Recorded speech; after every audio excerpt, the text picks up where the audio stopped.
Hello everyone, myself Vishwanath. Welcome to M S Excel 2010। आज हमारा M x Excel का पहला पार्ट है। इस क्लास में हम एक्सेल के बारे में डिटेल सीखेंगे। एक्चुअली हम सबसे पहले स्टार्ट करेंगे बिल्कुल बेसिक लेवल से, जिसमें हम बात करेंगे व्हाट इज एक्सेल, एक्सेल क्या होता है, क्या काम आता है, ये भी हम देखेंगे। साथ में एक्सेल एप्लीकेशन को ओपन किस तरीके से करते हैं, साथ ही साथ एक्सेल में वर्कबुक वर्कशीट के बारे में जानकारी लेंगे, किस तरीके से डाटा एंटर करते हैं एक्सेल फाइल के अंदर वो भी हम देखेंगे, एंड एक्सेल फाइल को किस तरीके से सेव करते हैं आज हम वो भी देखेंगे। तो चलो सबसे पहले हम बात करते हैं what is Excel. Excel actually एक पार्ट है MS Office application software package का, जो मेनली यूज होता है ह्यूज क्वांटिटी का डाटा रिकॉर्ड करने के लिए, साथ में इसका फॉर्मूला कैपेसिटी के पर्पस में। एक्सेल जितना फॉर्मूला कंटेन करता है इतना फॉर्मूला कोई और सॉफ्टवेयर कंटेन नहीं करता है। इसीलिए एक्सेल मेनली दो ही पर्पस में, एक तो ह्यूज डाटा रिकॉर्ड अगर आपको रखना है तो, और दूसरी बात अगर आपको एक्सटेंडेड फॉर्मूला यूज करना है तो एक्सेल सबसे अच्छा प्रोग्राम है इन दोनों चीज के लिए। अब बात ये आता है, एक्सेल मेनली दो सॉफ्टवेयर के ऊपर बेस करके बना हुआ है, एक तो लोटस, दूसरा आपका वीवी यानी विजुअल। तो हमने बोले कि एक एक्सेल फाइल में आप एक ह्यूज क्वांटिटी का डाटा यहां पर रिकॉर्ड कर सकते हैं। मेनली एक एक्सेल फाइल के अंदर 255 वर्कशीट हो सकता है। एक वर्कशीट में 10,48,576 यानी 10,48,576 रोज होते हैं एंड 16,384 कॉलम होता है। जैसे ये जो लंबे लंबे डिवाइडेशन आप देख रहे हैं इसको हम कॉलम बोलते हैं, जिसको यहाँ पर डिफाइन किया गया है ABCD करके, लास्ट जो है वो XFD है यानी 16,384 नंबर कॉलम। ऐसे अगर रो को बात करें तो रो देखिए यहाँ पर लास्ट रो जो आपका दिखा रहा है 10,48,576 नंबर रो दिखाई दे रहा है ना। तो एक वर्कशीट के अंदर 10,48,576 मल्टीप्लाई कर दीजिए 16,384, इतना डाटा तो आप एक वर्कशीट में एंटर कर सकते हैं। ऐसे 255 वर्कशीट है तो सोच लीजिए आप कितना डाटा इसमें एंटर कर सकते हैं। इसीलिए एक्सेल का दूसरा नाम इलेक्ट्रॉनिक स्प्रेडशीट प्रोग्राम भी है। क्या बोला मैंने? Electronic spreadsheet programme. तो चलिए अब मैं आपको बताता हूं कि एक्सेल एप्लीकेशन का हमें ओपन कैसे करना है। एक्सेल एप्लीकेशन ओपन करने के लिए आप चले जाइए ऑफिस से स्टार्ट बटन, स्टार्ट से चले जाइए ऑल प्रोग्राम के अंदर आपको एमएस ऑफिस आपने अगर इंस्टॉल कर रखा है तो उसका फोल्डर आपको दिखना स्टार्ट हो जाता है एमएस ऑफिस। जैसे मेरे सामने अभी दिखाई दे रहा है एमएस ऑफिस के अंदर एमएस एक्सेल क्लिक करेंगे तो माइक्रोसॉफ्ट एक्सेल आपका ओपन हो जाएगा। या तो आप दूसरा तरीका अपनाइए, विंडोज की के साथ R दबाइए तो रन विंडो आपके सामने आ जाएगा। इस रन विंडो में आप एक्सेल का एग्जीक्यूटिव फाइल नेम एंटर कर दीजिए, वो क्या है? वो है एक्सेल। अगर एक्सेल लिख के एंटर करेंगे तो एक्सेल एप्लीकेशन ओपन हो जाएगा। ये मेरा एक्सेल का विंडो है, इसके ऊपर डबल क्लिक कर लेता हूं। ये मेरा फुल विंडो है। अब मैं सबसे पहले आपको इस विंडो के बारे में जानकारी देता हूं, फिर मैं आपको बाकी आगे डिटेल बताता हूं। सबसे ऊपर देखिए जहां पर लिखा हुआ है बुक 1 माइक्रोसॉफ्ट एक्सेल, ये मेरा टाइटल बार है। टाइटल बार के लेफ्ट हैंड साइड में ये मेरा क्विक एक्सेस टूल बार है। ये क्विक एक्सेस टूल बार को आप ऊपर भी देख सकते हैं। अगर शो बिलो द रिबन करेंगे तो रिबन के नीचे दिखाई देगा। अगर ज्यादा कमांड है इसके अंदर तो आप नीचे रखिए, अगर कम कमांड है तो इसको ऊपर भी रख सकते हैं। ऊपर कैसे रखेंगे? दोबारा वही साइड ड्रॉप डाउन बटन में आप क्लिक कर दीजिए, क्लिक करके शो अबव द रिबन कर दीजिए तो ये ऊपर चला जाएगा। इसके राइट हैंड साइड में आ जाइए, ये मिनिमाइज करने के लिए इसके ऊपर क्लिक करेंगे तो अपना एप्लीकेशन मिनिमाइज हो जाएगा। दोबारा टास्क बार में जाकर अगर क्लिक कर देंगे तो ये मैक्सिमाइज हो जाता है। एक कीबोर्ड शॉर्टकट की आप ऑल्ट टैब भी दबा सकते हैं। ये रिस्टोर डाउन, जिससे सॉफ्टवेयर का विंडो आपको थोड़ा छोटा हो जाता है। मल्टी विंडो में आपको काम करना है तो इस तरीके से आप रिस्टोर करके काम कर सकते हैं। दोबारा आपको फुल मैक्सिमाइज करना है तो इसी के ऊपर क्लिक करके आप मैक्सिमाइज कर सकते हैं, या कीबोर्ड से ऑल्ट के साथ स्पेस बार दबाइए तो टाइटल बार मेनू ओपन हो जाएगा। इस टाइटल बार मेनू में जाके आप मैक्सिमाइज में क्लिक कर दीजिए तो फुल स्क्रीन में कन्वर्ट हो जाएगा। इसके राइट हैंड साइड में क्लोज या एग्जिट ऑल्ट F4 करेंगे तो क्लोज या एग्जिट हो जाएगा, नहीं एप्लीकेशन बंद हो जाएगा। इसी के नीचे आ जाइए जहां पर आपको दिखाई दे रहा है फाइल, होम, इंसर्ट, ये मेरा मेनू बार है। ये मेनू बार में एक एक मेनू टैब बना हुआ है। जिस टैब के ऊपर क्लिक करेंगे उसके नीचे उसका डिटेल दिखाई दे रहा है। ये जो डिटेल दिखाई दे रहा है जिस पट्टी के ऊपर ये डिटेल आपको दिख रहा है इसको हम बोलते हैं रिबन। क्या बोलते हैं? रिबन, RIBBON, रिबन, है ना। इस रिबन के अंदर पर्टिकुलर जो बॉक्स बना हुआ है, जैसे ये फॉन्ट का बॉक्स बना हुआ है, ये अलाइनमेंट का बॉक्स बना हुआ है, ये हमारा ग्रुप होता है जिसको हम बोलते हैं फॉन्ट ग्रुप। अलाइनमेंट का बॉक्स है तो उसको बोलेंगे अलाइनमेंट ग्रुप, ठीक है। इस ग्रुप के कॉर्नर में एक छोटा सा बटन भी है, इसको ग्रुप एक्सप्लोरर बटन भी बोलते हैं, जिससे आप ग्रुप का डिटेल देख सकते हैं। जैसे मैंने इसके ऊपर क्लिक किया तो देखिए फॉन्ट का डिटेल मेरे सामने अभी ओपन होने वाला है। ये देखिए ये फॉन्ट का डिटेल विंडो ओपन हो गया। बंद करना है आप बंद कर दीजिए। कुछ काम जो है इसका ये बाहर से ही कर सकते हैं, बट अगर डिटेल में आपको काम करना है यानी एडवांस लेवल पे जाना है तो आपको इस मेनू में जाना पड़ता है। तो ये था हमारा क्या, ग्रुप एक्सप्लोरर बटन, ठीक है, ये इसको quick dialog box launcher button भी आप इसको बोल सकते हैं, font dialog box launcher button भी आप बोल सकते हैं। चलिए अब हम जाते हैं इसके जो मेरा हमारा मेनू बार था, मेनू बार के राइट हैंड साइड में जाइए, देखिए यहाँ पर एक बटन दे रखा है, ठीक है, इसके ऊपर क्लिक करेंगे तो आपका रिबन जो है वो रिबन मिनिमाइज हो जाएगा, दोबारा क्लिक करेंगे तो मैक्सिमाइज हो जाएगा, यानी रिबन को हाइड या अनहाइड करना आप यहाँ से कर सकते हैं। ये काम आप और एक तरीके से भी कर सकते हैं, ये पहले भी आपको वर्ड में बताया गया था, किसी भी टैब के ऊपर डबल क्लिक कर दीजिए, देखिए वो टैब ऑटोमेटिक हाइड हो जाता है, दोबारा डबल क्लिक करेंगे तो दोबारा से अनहाइड हो जाएगा। जैसे मैंने एक बार हाइड कर दिया तो इसका मतलब ये नहीं मुझे काम करना है तो ये आएगा नहीं, अगर आप एक बार क्लिक करेंगे देखिए आपको वो मेनू दोबारा वापस आ गया, जो काम करना है उसको सिलेक्ट कर लिया, सिलेक्ट करने के बाद देखिए ऑटोमेटिक वो हाइड दोबारा हो जाता है। तो इस तरीके से ये काम करता है, चाहे तो आप परमानेंट हाइड करके रख सकते हैं, चाहे तो आप परमानेंट विजिबल करके भी रख सकते हैं, ये दोनों काम ही हो सकता है। इसके राइट हैंड साइड में और चले जाइए, ये तो हेल्प के लिए, यहाँ पर हेल्प के लिए मैं ही हूं, आपको हेल्प लेने की जरूरत नहीं पड़ेगा। चलिए नेक्स्ट में हम जाते हैं ये मिनिमाइज करने के लिए। सर यहाँ भी एक मिनिमाइज था, ये भी एक मिनिमाइज, ये भी रिस्टोर, ये भी रिस्टोर और ये भी क्लोज, ये भी क्लोज, ये क्या फंडा है सर? मैं आपको बताता हूँ। एक्चुअली ये जो ऊपर वाला आप देख रहे थे ये सॉफ्टवेयर के लिए था, और ये जो आप देख रहे हो ना मिनिमाइज, रिस्टोर डाउन या क्लोज, ये आपका प्रेजेंट वर्कबुक के लिए है या प्रेजेंट फाइल के लिए है, जो फाइल एट प्रेजेंट ओपन है। अभी जो मैंने फाइल ओपन कर रखा है उसका नाम बुक 1 है, इस बुक 1 के लिए ये ऑप्शन आपको दिखा रखा है। अगर आप इस बुक 1 को मिनिमाइज करना चाहते हो, मिनिमाइज में क्लिक कर दो, देखो इसी सॉफ्टवेयर में ये बुक जो है वो मिनिमाइज हो गया, दोबारा क्लिक करेंगे तो मैक्सिमाइज हो जाएगा। ये रिस्टोर डाउन आपको पता ही है, फुल स्क्रीन करना है या छोटा करके रखना है तो आप इसके रिस्टोर डाउन या रिस्टोर अप ऑप्शन यूज कर सकते हैं, रिस्टोर विंडो का आप यूज कर सकते हैं। इसके बाद क्लोज, अगर क्लोज कर देंगे तो जो एक्टिव एप्लीकेशन वर्कबुक ओपन है, एप्लीकेशन नहीं, जो वर्कबुक ओपन है एप्लीकेशन के अंदर, वो आपका यहां से बंद हो जाएगा। जैसे मैंने इसको क्लोज कर रहा हूं, देखिए अब ये पूछ रहा है do you want to save, मैंने बोला नहीं सेव करना चाहता हूं तो डू नॉट सेव कर दिया। डू नॉट सेव करते ही देखिए मेरा एप्लीकेशन तो चालू है, बट मेरा जो एक्टिव वर्कबुक था या एक्टिव फाइल था वो मेरा बंद हो चुका है। दोबारा से मुझे उस वर्कबुक को या फाइल को अगर ऑन करना है तो कैसे करूंगा? वही सेम तरीका, फाइल मेनू में चले गए, यहां से आ गए न्यू से चले गए कहां पर? ब्लैंक वर्कबुक, यहां से आ गए कहां पर? क्रिएट, क्लिक करते ही आपका ब्लैंक वर्कबुक ओपन हो जाएगा। दोबारा से बंद करना है तो आप शॉर्टकट कीज के द्वारा भी बंद कर सकते हैं, कीबोर्ड शॉर्टकट की कंट्रोल के साथ W दबाएंगे तो भी ये बंद हो जाता है। दोबारा ऑन करने के लिए आप शॉर्टकट की Ctrl+N का भी यूज कर सकते हैं। Ctrl+N करेंगे तो नया वर्कबुक या नया फाइल आपके सामने ओपन हो जाएगा। ये नया फाइल मैंने एक्सेल में ओपन किया है। चलिए ये तो आपको समझ में आ गया। रिबन के नीचे आ जाते हैं, ये जिस बार के ऊपर मैं अभी मेरा कर्सर है जहां पर जाते ही दिखा रहा है नेम बॉक्स, इसको हम नेम बॉक्स बोलते हैं या एड्रेस बॉक्स बोलते हैं। जिस सेल के ऊपर आप रहेंगे उस सेल का एड्रेस यहां पर दिखाएगा। अब ये सेल का एड्रेस कैसे होता है वो हम थोड़ी देर बाद जानते हैं, उसके पहले बाकी चीजें और देख लेते हैं। ये जहां पर लिखा हुआ है FX, उसके बाद ये एक बार दे रखा है, इसको हम बोलते हैं फॉर्मूला बार। किसी सेल में आप कुछ भी लिखना चाहते हैं, कोई फॉर्मूला एंटर करना चाहते हैं, कोई फॉर्मूला मॉडिफाई करना चाहते हैं, आप चाहे तो सेल के ऊपर क्लिक करके भी कर सकते हैं, चाहे तो ये फॉर्मूला बार से डायरेक्टली आप एंटर कर सकते हैं। समझ गए आप? अब नीचे आ जाइए, ये जो एरिया दिख रहा है ये मेरा पूरा वर्किंग एरिया है, ये मेरा एक वर्कशीट है। अभी जिस शीट के ऊपर मैं हूं वो नीचे दिखा रहा है शीट 1। वर्किंग एरिया का जो डिवाइडेशन है वो कुछ इस तरीके से है, ऐसे जो वर्टिकल डिवाइडेशन कर रखा है इनको हम बोलते हैं कॉलम। कॉलम को यहाँ पर डिफाइन किया जाता है ABCD करके।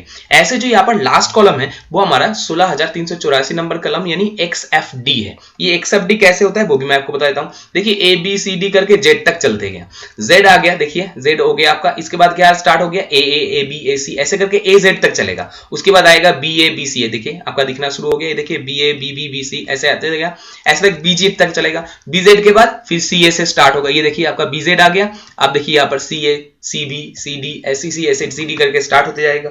ऐसे करके चलते चलते जो लास्ट है मेरा वो है XFD। सर आपने ये लास्ट सेल में कैसे आए? मैंने इसके लिए कुछ नहीं किया, एक सिंपल तरीका मैं आपको बता देता हूं।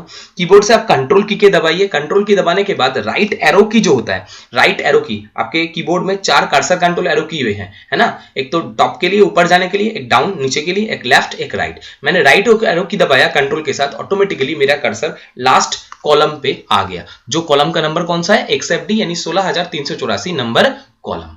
ऐसे ही अगर मैं रो देखना चाहता हूं, एक एक करके आप रो ऐसे करके शिफ्ट डाउन करके नीचे जा सकते हैं, डाउन एरो की दबा के। देखिए आपका 13 तो दिखाई रहा है, 14 15 16 17, एकदम लास्ट में जाना चाहते हैं तो कीबोर्ड में कंट्रोल के साथ डाउन एरो की दबा दीजिए, बिल्कुल लास्ट सेल में आप आ जाएंगे, यानी इस वर्कशीट का लास्ट सेल या फिर आप बोल सकते हैं last column plus last row. ये देखिए कॉलम तो मेरा XFD है, रो है मेरा 10,48,576 जो इस वर्कशीट का लास्ट रो है।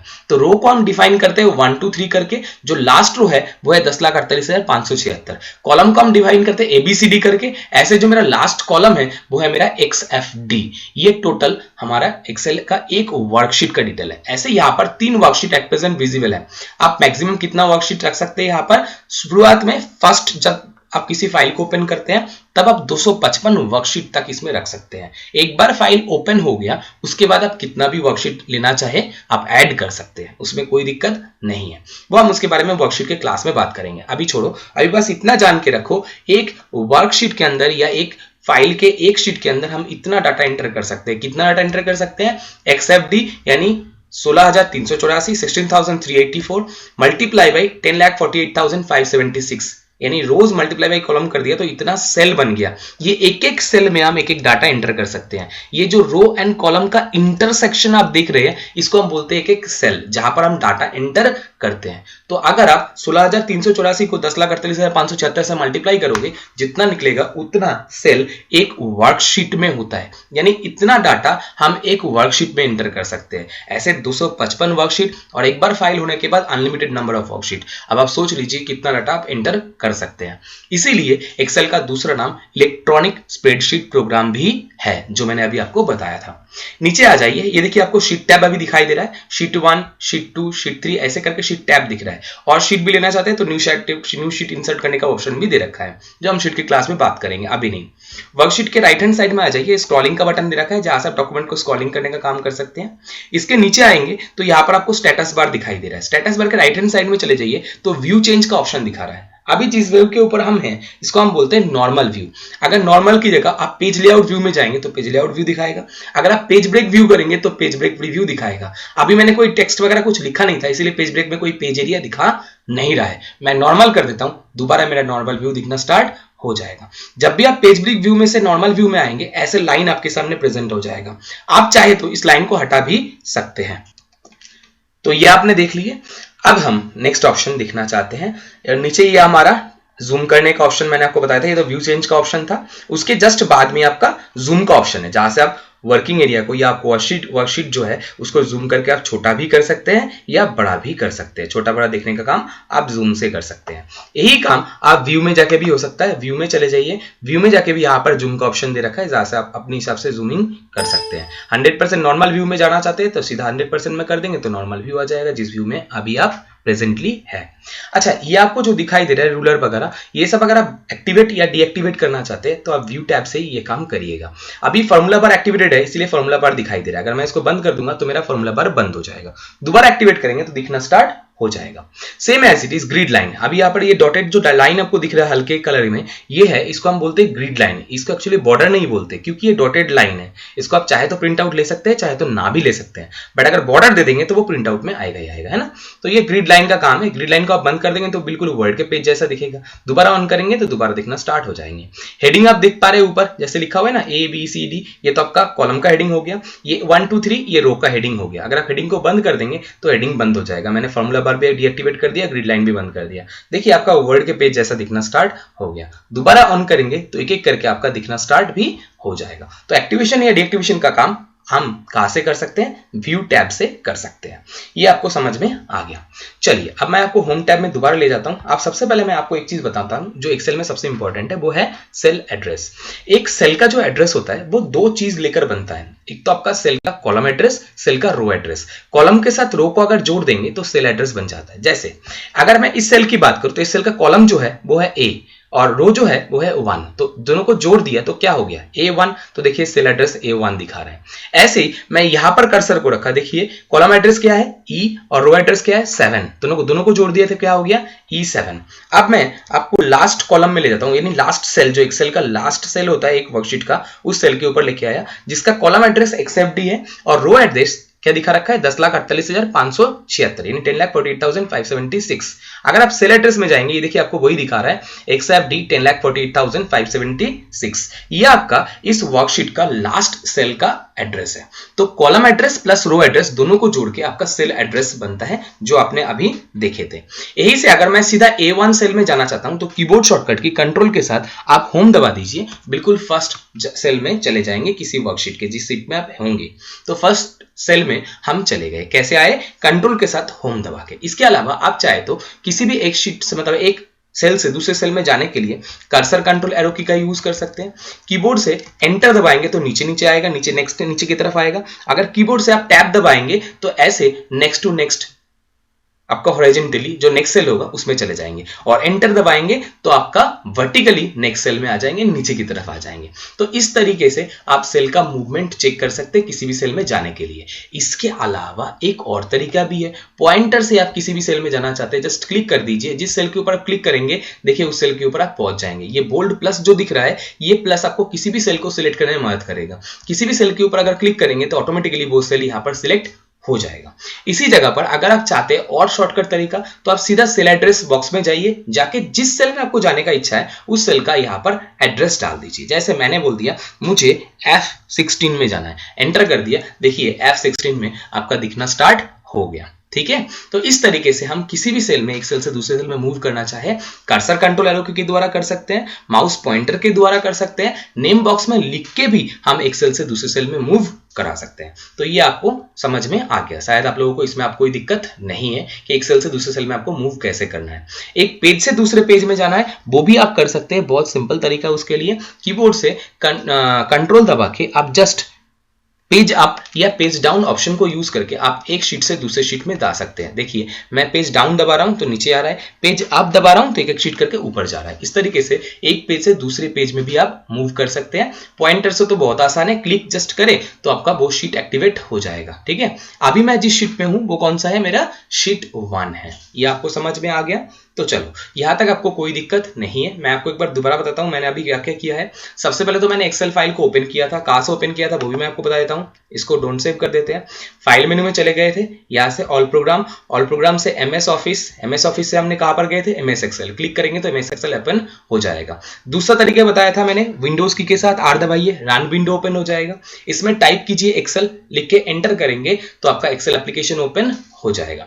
ये एक्सेल एप्लीकेशन का विंडो है। सबसे ऊपर ये हमारा टाइटल बार, जिसके लेफ्ट हैंड साइड में ये मेरा quick access tool bar, right hand side में मिनिमाइज, रिस्टोर, डाउन, क्लोज। ये सॉफ्टवेयर मिनिमाइज, सॉफ्टवेयर रिस्टोर या सॉफ्टवेयर क्लोज करने का काम आता है। इसके नीचे वाला जो आपको दिखा रहा है क्लोज या रिस्टोर डाउन या आपका मिनिमाइज का, यह आपका वर्क बुक के लिए काम आता है। जो फाइल को आपने ओपन कर रखा है, इस फाइल को ही एक्सेल में हम बोलते हैं वर्क बुक, यानी फाइल को ही एक्सेल में क्या नाम से जाना जाता है? वर्कबुक से नाम से जाना जाता है। और जो आपका शीट होता है यहां पर, इस शीट को हम क्या बोलते हैं? वर्कशीट। ठीक है, अच्छा ये जो मेनू बार आप देख रहे हैं, इस बार को हम क्या बोलेंगे? मेनू बार, जिसमें एक एक इंडिविजुअल मेनू टैब बना हुआ है। ये मेनू टैब के नीचे जो पट्टी दिखाई दे रहा है इसको हमने क्या बोले थे?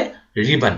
ठीक है ना, यहां तक हो गया। इस रिबन को आप हाइड या अनहाइड करना चाहे वो भी आप कर सकते हैं। नीचे आ जाइए, ये मेरा फॉर्मूला बार और ये मेरा एड्रेस बॉक्स था। इनको हाइड या अनहाइड करना है तो हम व्यू टैब से हमने हाइड या अनहाइड का काम किए थे। नीचे ये मेरा वर्किंग एरिया, एक शीट का, जिस वर्किंग एरिया को कुछ डिवाइड किया गया है, ये जो वर्टिकली डिवाइडेशन किया गया है इनको हम बोलते हैं कॉलम, और ऐसे जो हॉरिजॉन्टली डिवाइडेशन किया गया है इसको हम बोलते हैं रो। ऐसे एक वर्कशीट को डिवाइड कैसे किया जाता है? 16,384 तो कॉलम में डिवाइड किया गया। मैं कॉलम को चेंज करने के लिए कीबोर्ड से कंट्रोल के साथ राइट एरो की दबाया तो मेरा लास्ट कॉलम आ गया जो मेरा XFD है, और लास्ट रो में जाने के लिए कंट्रोल के साथ मैंने डाउन एरो की दबाया तो मेरा लास्ट रो आ गया 10,48,576 नंबर रो, यानी 10,48,576 नंबर रो। एक सेल का एड्रेस मेनली दो चीज लेकर बनता है, एक तो आपका कॉलम एड्रेस, एक आपका रो एड्रेस। कॉलम और रो दोनों को अगर हम जोड़ देंगे तो सेल का एड्रेस बन जाएगा, जिससे एक सेल का पहचान होता है। जैसे अभी जहां पर मेरा कर्सर है उस सेल का एड्रेस क्या है? E7। क्यों? E आपका हो गया कॉलम, 7 हो गया आपका रो, तो दोनों को जोड़ के क्या हो गया? E7। आप किसी भी सेल में जाना चाहते हैं, कर्सर कंट्रोल एरो की यूज करके आप किसी भी तरफ मूव कर सकते हैं। एंटर दबाएंगे तो आप नीचे की तरफ आ जाएंगे, अगर टैब दबाएंगे तो आप नेक्स्ट सेल की तरफ बढ़ जाएंगे। ठीक है, इसके अलावा आपको किसी सेल में जाना है तो पॉइंटर से भी आप मूव करा सकते हैं। आप चाहे तो यहां पर एड्रेस बार में लिख के भी, जैसे मुझे जाना है मान लीजिए H20, एंटर कर दिया तो H20 सेल के ऊपर देखिए मैं मूव कर गया। इस तरीके से आप सेल को मूव करा सकते हैं। नीचे हमारा ये शीट टैब दिखाई दे रहा है। अब यहाँ पर 3 डिफॉल्ट शीटें हैं, वही हमें दिखाई दे रहा है। उसके नीचे स्टेटस बार है जहां पर व्यू चेंज का ऑप्शन दिखा रखा है एंड जूमिंग का ऑप्शन दिखा रखा है, जिससे हम डॉक्यूमेंट को जूम करके छोटा या बड़ा कर सकते हैं। नीचे हमारा टास्क बार, ये सबको पता है, लेफ्ट हैंड साइड में start button, right hand side में क्लॉक। ये आपने सारा देख लिए, जो हमारा एक्सेल में एट प्रेजेंट है वो आपने सारा कुछ देख लिया। चलिए अब हम नेक्स्ट टॉपिक में जाते हैं कि अगर मुझे एक्सेल फाइल में किसी एक सेल में कुछ लिखना है तो मैं कैसे लिखूंगा। सपोज कीजिए मैं यहां पर इसको थोड़ा सा बड़ा कर लेता हूं। अब मैंने यहां पर एक नंबर लिखा जैसे 108, ठीक है, तो 108 लिखा हुआ आगे। अब मैं कुछ टेक्स्ट लिखना चाहता हूं, जैसे मैंने लिख दिया राम। देखिए एक चीज ध्यान से, आपका जो टेक्स्ट लिखा हुआ है वो लेफ्ट अलाइनमेंट में लिखा जा रहा है, जो आप नंबर लिखे है वो आपका राइट अलाइनमेंट में लिखा जा रहा है। क्यों? क्योंकि एक्सेल टेक्स्ट और नंबर को अलग नजर से देखता है, ठीक है, इसी कारण से ये दोनों को अलग अलग टाइप से लिखता है। आप कुछ भी लिखना चाहे एक्सेल में, किसी एक्सेल में कुछ भी आप लिख सकते हैं, कोई मना नहीं है। इवन चाहे तो जो आप लिख रहे हो उसके ऊपर अलग अलग फॉर्मेटिंग भी आप अप्लाई कर सकते हैं अपने मर्जी के हिसाब से, डाटा के हिसाब से, जैसा डाटा एंटर होगा वैसा, ठीक है। चलिए मैं इसको सिलेक्ट कर देता हूं। ये दोनों सेल को सिलेक्ट हमने कैसे करे वो आपको दिखा देते हैं। ये जो बोल्ड प्लस है इसको क्लिक करो और ड्रैग करो। लेफ्ट क्लिक करके अगर मैं ड्रैग करूंगा, जहां तक मैं ड्रैग करते जाऊंगा देखिए वहां तक ऑटोमेटिक सिलेक्ट हो जाता है। अगर मैं डिलीट कर दूंगा तो ये पूरा जो सिलेक्ट लिखा था अभी वो सारा आपका डिलीट हो गया। अब मैं यहां पर कुछ और लिखता हूं, जैसे मैंने सबसे पहले लिख दिया एसटी नेम यानी स्टूडेंट नेम, नेक्स्ट हमने लिख दिए एड्रेस, नेक्स्ट हमने लिख दिए अकाउंट का मार्क्स, इसके बाद हमने लिख दिए टैक्स का मार्क्स, इसके बाद हमने लिख दिए टोटल, ठीक है। और कुछ चाहिए तो वो भी आप लिख सकते हैं। ऐसे ही मैं कुछ स्टूडेंट का नाम लिख रहा हूं, जैसे मैंने लिख दिया राम, श्याम, रवि, कवि, देवी, हरि, जाहिर, ठीक है। ऐसे मैंने बहुत सारे स्टूडेंट का नाम लिख दिया। अब एड्रेस मैं यहां पर लिखना चाहता हूं, सपोज मुझे एक ही एड्रेस लिखना है तो मैंने अलवर लिख दिया, ठीक है। अब मैं चाहता हूं ये सब में अलवर लिखना है, तो आप क्या करेंगे? तो आप एक तो तरीका देखिए, आप दोबारा ए लिखेंगे या ए के बाद कुछ और वर्ड एक से लिख देंगे, ऑटोमेटिकली वो ऊपर वाला कॉपी कर लेगा, एंटर दबाते ही वही आ जाएगा। ये तो एक तरीका था। दूसरा तरीका ये है, आप जस्ट इसको सिलेक्ट कर लीजिए, कॉपी करने के लिए कंट्रोल सी दबाइए तो आपका कॉपी हो गया। जिस सेल के ऊपर आपको पेस्ट करना है उस सेल को आप सिलेक्ट करिए। कैसे? ऐसे ड्रैग करके बोल्ड प्लस के द्वारा। सिलेक्ट करने के बाद कीबोर्ड शॉर्टकट की कंट्रोल वी दबा देंगे तो आपका वही डाटा पेस्ट हो जाएगा। ये काम आप और एक तरीके से भी कर सकते हैं। कैसे? मैं वही आपको बता देता हूं। ऐसे पूरा एरिया को मैंने सिलेक्ट कर लिया। कॉपी के लिए ये कॉपी बटन है, कॉपी बटन में क्लिक करते ही कॉपी हो जाएगा। जब ये ब्लैक एंड ऐसे मार्च करेगा किसी लाइन के ऊपर, आप समझ जाइए कि आपका कॉपी एक्टिवेटेड है। अब मैं जिस सेल के ऊपर जाके कंट्रोल वी दबा दूंगा वहीं पर पेस्ट हो जाएगा, या पेस्ट के बटन में क्लिक करते ही देखिए वो डाटा पेस्ट हो गया। जब तक ये ब्लैक एंड मार्च कर रहे हैं तब तक आप जितने बार चाहे उतने बार पेस्ट कर सकते हैं। बट किसी सेल के ऊपर मैं डबल क्लिक दबा दिया या कीबोर्ड से एस्केप दबा दिया तो आपका वो ब्लैक एंड मार्च करना बंद हो गया, मतलब आपका आप वो कॉपी नहीं रहा। आप अगर आप कंट्रोल वी दबाएंगे चाहे पेस्ट बटन में क्लिक करेंगे, देखिए आपका पेस्ट डीएक्टिवेट हो चुका है। क्यों? आप वो कॉपी कैंसिल हो चुका है। तो इस तरीके से यहां पर कॉपी पेस्ट का काम किया जाता है। और एक तरीका भी है, मैं आपको कॉपी पेस्ट करने का वो आपको बताता हूं, जो सबसे आसान तरीका है। जैसे मैंने इस एरिया को सिलेक्ट कर दिया, सिलेक्ट करने के बाद मैं ये जो पॉइंटर है ना, इस पॉइंटर को कोने की तरफ ले गया, किसी लाइन के कोने की तरफ। जब भी कोने की तरफ ले जाएंगे देखिए इसका स्टाइल चेंज हो गया, 4 मुंह वाला एरो बन गया। इस अवस्था में अगर मैं इसको क्लिक करके ड्रैग करके ले जाऊंगा तो ये कट होके दूसरी जगह पर पहुंच जाएगा। अगर मैं इसी डाटा को कॉपी करके लाना चाहता हूं तो पॉइंटर को लाइन के ऊपर ले आया, आप कीबोर्ड से कंट्रोल दबाया और इसको ड्रैग किया, देखिए ये कॉपी होके दूसरे सेल के ऊपर चला गया। इस तरीके से आप कट कॉपी का काम कर सकते हैं। और एक तरीका भी मैं आपको बताता हूं। सपोज कीजिए मैंने एक तो लिख दिया एड्रेस अलवर, एक मैं लिख दिया जयपुर। अब मैं चाहता हूं यही दोनों डाटा यहां तक अपडेट हो जाए, तो कैसे करेंगे? दोनों सेल को मैंने सिलेक्ट कर दिया। अब कोने में जब भी पॉइंटर को लेके जाएंगे, देखिए मैं इस कोने में लेके आ रहा हूं, इस कोने में यहां पर एक छोटा सा बटन है चौकोर का, दिख रहा है? इसको हम बोलते हैं ड्रैग एंड ड्रॉप हैंडल। अगर इसके ऊपर पॉइंटर को ले जाते हैं, देखिए पॉइंटर का स्टाइल चेंज हो गया। इस अवस्था में अगर आप क्लिक करके ड्रैग करेंगे तो वही डाटा आपका कॉपी पेस्ट हो जाएगा। इस तरीके से हम कॉपी पेस्ट का काम कर सकते हैं। तो आपको यह भी समझ, तो आपने देख लिए कट कॉपी पेस्ट किस तरीके से करना है। मैं आपको दोबारा बताता हूं। सिलेक्ट करके नॉर्मली कंट्रोल सी दबाएंगे कॉपी, और कंट्रोल भी दबाएंगे तो पेस्ट, है ना। दूसरा तरीका मैंने क्या बताया, पॉइंटर को ऐसे मोटा बोल्ड प्लस में है, ऐसे क्लिक करके ड्रैग करते हैं तो सिलेक्ट होता है। वहीं पर पॉइंटर को अगर कोने में ले जाते हैं, सिलेक्शन के कोने में, तो यहाँ पर एक बटन है ड्रैग एंड ड्रॉप हैंडल, जिससे हम कॉपी पेस्ट करने का काम भी कर सकते हैं। क्लिक करके ड्रैग करेंगे तो ऑटोमेटिकली कॉपी होते जाएगा। और मैंने बोला अगर इसी पॉइंटर को किसी भी लाइन के ऊपर आप ले आएंगे तो इसका स्टाइल चेंज होता है। इस अवस्था में अगर आप कंट्रोल दबा के ड्रैग करेंगे तो इसका कॉपी बन के जाएगा। अगर कंट्रोल की जगह नॉर्मली आप क्लिक करके ड्रैग करेंगे तो वो कट होके शिफ्ट हो जाएगा। तो इस तरीके से हम डाटा को एक जगह से दूसरी जगह मूव करा सकते हैं, जो आपने अभी देखे थे। चलिए इसमें शायद आपको कोई दिक्कत नहीं। अब मुझे अकाउंट में कुछ नंबर एंटर करना है, तो अकाउंट्स का नंबर मैं कुछ एंटर कर रहा हूं अपने मर्जी से। जैसे इस तरीके से मैंने अकाउंट्स का नंबर एंटर कर दिया, ठीक है। टैक्स का भी नंबर आप एंटर करना चाहते हो, इसी तरीके से मैंने टैक्स का कुछ नंबर एंटर कर दिया। फॉर्मूला किस तरीके से एंटर करना होता है वो हम नेक्स्ट क्लास में आपसे बात, आज हम फॉर्मूला की बात नहीं कर रहे, अभी हम सिर्फ डाटा एंटर करना सीख रहे हैं। तो डाटा एंटर किस तरीके से करते हैं वो मैंने आपको बता दिया, ठीक है। ये आपने देख लिया। अच्छा, अल्बर्ट जयपुर के बाद एक एड्रेस और मैंने ले लिया, जैसे रेवाड़ी, ठीक है। अब मान लीजिए मुझे अल्बर्ट जयपुर रेवाड़ी में से एड्रेस यहां पर चाहिए। अगर सेम अल्बर्ट जयपुर रेवाड़ी ही चाहिए तो तीनों को एक बार में सिलेक्ट कर लीजिए। तीनों को एक बार में कर रहा हूं, एक को नहीं, तीनों को करना है। फिर पॉइंटर को आपको कोने की तरफ ले आना है। अब अगर आप ड्रैग करेंगे तो ये ऑटो फिल होते जाएगा, ऑटोमेटिकली उसी को फिल करते जाएगा, उसी हिसाब से जैसे हिसाब से आपने लिख रखा है, ठीक है ना। तो ये आपको समझ में आ गया। और एक चीज मैं आपको बताना चाहता हूं, नॉर्मली हम लोग ये काम भी करते हैं, एक मिनट, ये आपने देख लिया डाटा किस तरीके से कॉपी पेस्ट करते हैं। ये देखिए अभी मेरा कॉपी बटन एक्टिवेटेड था, इसलिए ऐसे ब्लैक एंड मार्च कर रहा था। अब मैं आपको एक चीज और दिखाना चाहता हूं। सपोज करो मुझे अल्बर्ट जयपुर रेवाड़ी में से एक चीज ही यहां पर पेस्ट करना है, तो क्या करोगे? एक एक करके कॉपी करके पेस्ट करोगे? उससे अच्छा मैं आपको एक बहुत आसान तरीका दिखा रहा हूं।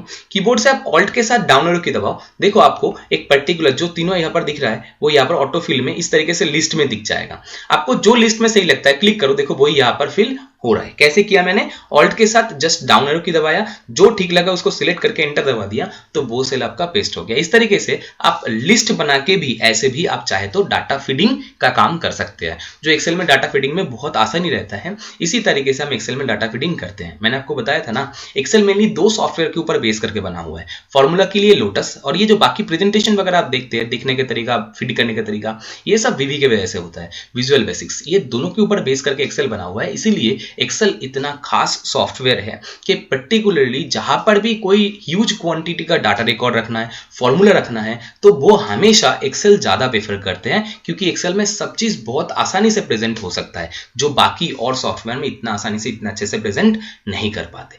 इसके अलावा एक्सेल में बहुत सारे बहुत अच्छे अच्छे टूल्स भी है। जैसे मेल आपका नॉर्मली मैक्रोज, कोई डाटा को कॉपी जैसे बार बार यूज करना होता है तो आप मैक्रोज का यूज कर सकते हैं। इसके अलावा इसमें गोलसिक, वैलिडेशन, बहुत सारे टूल्स है जो आप एक एक करके देखेंगे, जो बहुत ही इंपॉर्टेंट है एक्सेल के अंदर, जो बहुत काम आता है। सॉल्वर जैसे ऐसे ऑप्शन यहाँ पर, ऐसे टूल यहाँ पर रखा गया है जिसके द्वारा कॉस्ट वगैरह मिनिमाइज करने का काम भी हो सकता है। इसीलिए एक्सेल अगर आप अच्छी तरीके से सीख जाएंगे तो आप मान लीजिए कि अकाउंट से काम करना आपके लिए बहुत आसान है, क्यों? एक्सेल में यही सब चीजें हमें काम में लेना पड़ता है। तो आपने ये देख लिया, हमने ये डाटा टेबल हमने बना दिया। अब इस फाइल को मैं सेव करना चाहता हूँ। अच्छा, इन दोनों डाटा को मैं एक बार कॉपी ड्रैग कर लेता हूँ। ये देखिए ये हो गया। अब मैं ये जो फाइल मैंने बनाया इसको मैं सेव करना चाहता हूं। कैसे सेव करेंगे? आप चाहे तो सीधा सेव बटन में क्लिक करके सेव कर सकते हैं, या फाइल मेनू में जाके भी आप सेव बटन में क्लिक करके सेव कर सकते हैं। सेव में क्लिक करते देखिए ये फाइल आपका सेव होने जा रहा है। बाय डिफॉल्ट ये डॉक्यूमेंट्स के अंदर सेव हो रहा है। अगर मैं डॉक्यूमेंट्स की जगह डेस्कटॉप के ऊपर सेव करना चाहता हूं तो मैंने डेस्कटॉप ले लिया। क्या नाम रखना चाहते हैं फाइल का? मैंने बोल दिया एक्सेल फर्स्ट क्लास, तो एक्सेल 1 नाम रख दिया इसका। आप चाहे तो एक्सेल 1 की जगह आपके हिसाब से जो नाम रखना है वो आप रख सकते हैं। ये वर्कबुक या फाइल का नाम होगा। इसको मैं अगर सेव में क्लिक कर दूंगा तो ये एक्सेल फाइल जो था ये मेरा सेव हो जाएगा। कैसे पता सेव हो गया?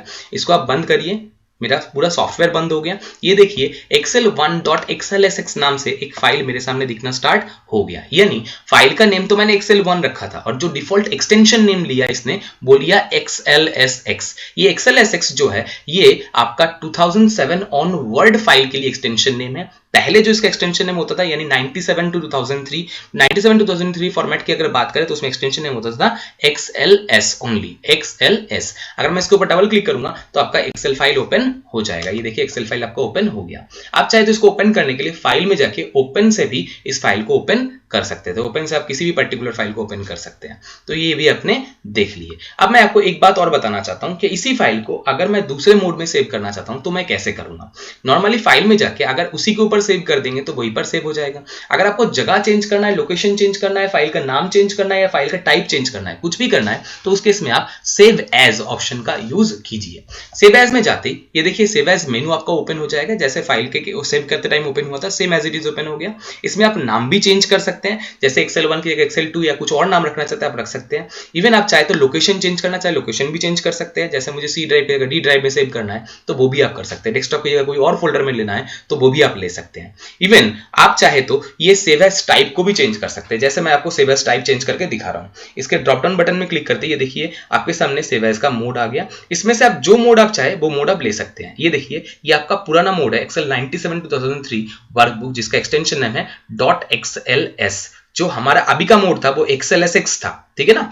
और जो हमें पुराना मोड में अगर किसी को सेव करके देना है वो XLS मोड में आप सेव कर लीजिए। सेव में क्लिक करते ही अब XLSX मोड में XLS मोड में सेव हो जाएगा। ये देखिए ये आपका XLSX मोड है, ये आपका XLS मोड है, ठीक है ना। इसके ऊपर डबल क्लिक करेंगे तो भी आपका 2010 में ओपन हो जाएगा, बट इसमें लिखा हुआ आएगा कंपैटिबिलिटी मोड। मैंने आपको बताया था लोअर वर्जन का फाइल अपर वर्जन में आराम से ओपन हो जाता है, बट कोई अपर वर्जन का फाइल लोअर वर्जन में ओपन नहीं होता। इसीलिए जब हम किसी ऑफिस वगैरह में फाइल वगैरह देते हैं तो लोअर वर्जन में सेव करके देते हैं, क्योंकि उनके पास बहुत बार अपर वर्जन फॉर्मेट अवेलेबल नहीं होता। या तो पीडीएफ सबसे अच्छा है, पीडीएफ फॉर्मेट में आप सेव करके दे दीजिए, वो आपके लिए सबसे अच्छा भी रहता है और सब जगह ओपन भी हो जाता है। बट हाँ, पीडीएफ में आपका ना कोई फॉर्मूला लग सकता है ना कुछ लग सकता है, सिर्फ देखने के पर्पस में आप यूज कर सकते हैं, ना उसको आप मॉडिफाई कर सकते हैं, ठीक है। अच्छा, इस कंपैटिबिलिटी मोड को हटाने के लिए आपको पता है पहले ही सिखाया गया था, कहां से आपने करना था। ये कंपैटिबिलिटी मोड के ऊपर जाके क्या करना है, कन्वर्ट में क्लिक करते ही ये अपर मोड में हो जाएगा। अब ये सारे फॉर्मेट जो पहले सपोर्ट नहीं कर रहा था, अब वो सारे फॉर्मेट सब करना मतलब सपोर्ट करना स्टार्ट कर देगा। तो ये हमारा था एक फाइल को लोअर वर्जन मोड में कैसे ओपन करना है और लोअर वर्जन मोड से दोबारा से अपर वर्जन में कैसे शिफ्ट करना है, वो भी मैंने आपको बता दिया। अब मैं इस वर्कबुक को बंद करना चाहता हूं। वर्कबुक को बंद करने के लिए शॉर्टकट की आप कंट्रोल W दबा सकते हैं, या वर्कबुक क्लोज बटन के ऊपर क्लिक करके भी आप एक्सेल वर्कबुक को बंद कर सकते हैं। दोबारा से नया वर्कबुक लेना है, कंट्रोल N दबा सकते हैं, और पुराना वर्कबुक को ओपन करना है तो फाइल में जाके ओपन से कर सकते हैं, या तो रिसेंट से कर सकते हैं, या कीबोर्ड शॉर्टकट की कंट्रोल+O से भी ओपन करने का काम कर सकते हैं। देखिए मैंने रिसेंट से ओपन कर दिया तो मेरा वो एप्लीकेशन ओपन हो गया। तो ये था मेरा एक्सेल का बेसिक शुरुआती क्लास, फर्स्ट क्लास। आज हमने जो देखे थे वो बिल्कुल एक्सेल का नॉर्मल बेसिक था। कल हम बात करेंगे फॉर्मेटिंग एंड बाकी एडवांस डिटेल लेके। ओके, अगर आप लोगों को फिर भी कुछ डाउट या क्वेरी है तो डाउट सेशन में आप इसको जरूर से क्लियर कर लीजिएगा। थैंक यू, जय हिंद। आज के लिए इतना ही।